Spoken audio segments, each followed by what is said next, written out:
Hola amigos y amigas, mi nombre es Juan Pablo Vega. Estaré muy feliz de responder todas sus llamadas en Los Fans Preguntan en Amazon Music.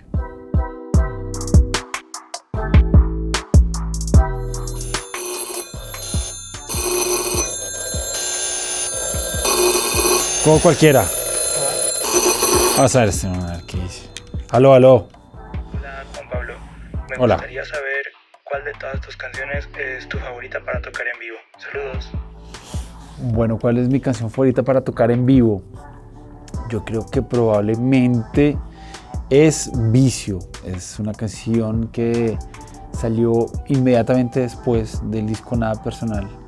Y esta canción Vicio para mí es muy importante porque es sabotear lo que ya venía hecho antes, que era como este disco Nada Personal, que trae un buen contenido de baladas y que en ese punto me querían tomar la foto de que yo soy un cantante de folk latinoamericano. Entonces Vicio fue como autosabotearme y decir quiero hacer algo totalmente distinto, y desde Vicio yo creo que me he puesto la tarea de hacer cosas distintas, y esta canción Vicio, tocarla en vivo me genera muchísima satisfacción y me da un espacio para lucirme más con la voz.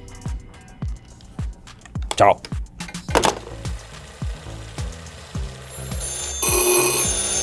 Este me gustó. Alonso.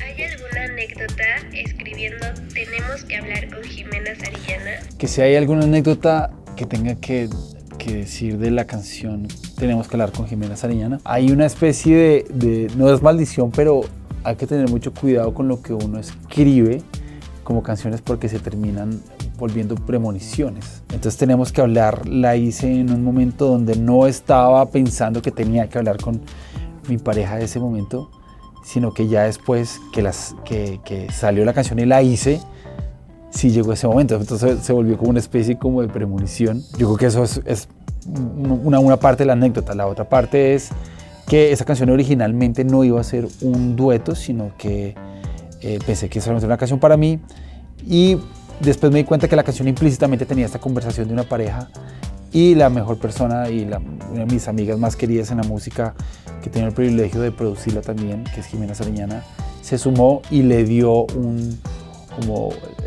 twist a la canción muy bonito, y después hicimos un video donde aparecemos hablando los dos como si fuéramos una pareja en una panadería súper tradicional en Bogotá, y lo grabamos en vivo, absolutamente en vivo. Lo que ustedes ven ahí todo es como grabado. Chao, hablamos.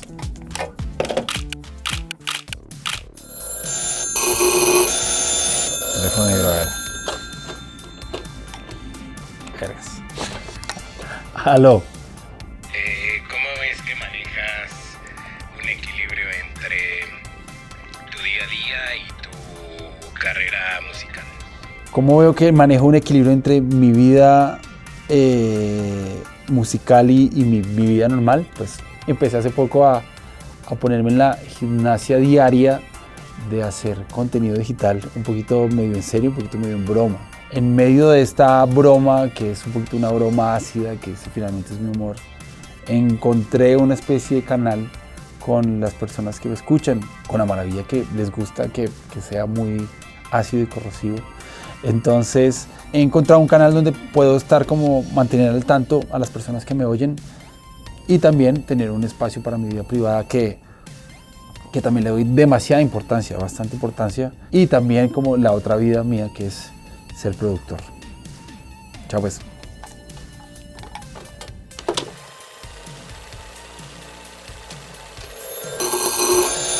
Con este. Alonso. ¿Hay alguna anécdota o momento destacado que quieras compartir con nosotros? Una anécdota o un momento destacado. A ver, ¿qué podría ser? Bueno, probablemente la canción que le da nombre a mi disco, que se va a llamar Despídeme de Todos, es probablemente la canción en la que nunca lo había hecho, más triste he estado grabándola y gestándola. Yo no soy muy creyente de que si uno le rompen el corazón o lo que sea, que pase ante una calamidad, lo que sea, tú tengas material para escribir una canción. Nunca he pensado eso, pero en esta oportunidad sí, con Despídeme de Todos, que era una especie de canción que post-pandémica, que dice que yo estaba pensando seriamente en ese momento retirarme de la música. Obviamente eso fue un espacio muy corto de mi vida, pero que fue lo suficientemente importante para dejar una canción a la posteridad, y eso es lo importante. Entonces Despídeme de Todos trae como ese componente fuerte dentro de mi repertorio de estoy cansado de todo, de la pandemia. Entonces ahí quedó esa canción para la posteridad. Chao pues.